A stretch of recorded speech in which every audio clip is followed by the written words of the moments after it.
Mwanaume, angalia hapa chini.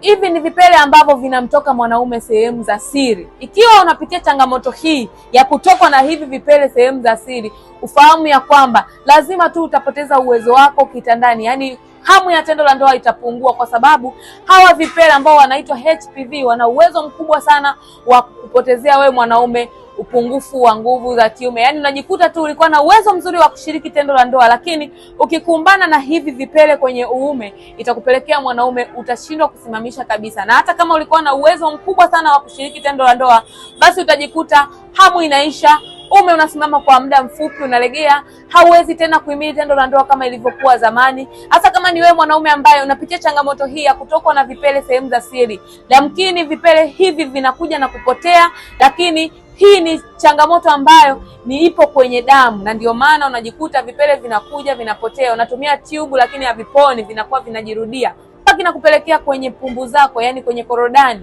inasinyaa. Hii ni mbaya kwako mwanaume. Kama unapitia changamoto hii kwa muda mrefu, niko hapa kwa ajili ya kukushauri ni namna gani ambayo utaweza kuondokana na hii changamoto na ukapona kabisa bila shida yoyote. HPV inatibika endapo tu utawahi kufanya maamuzi sahihi kuweza kutibia changamoto hii.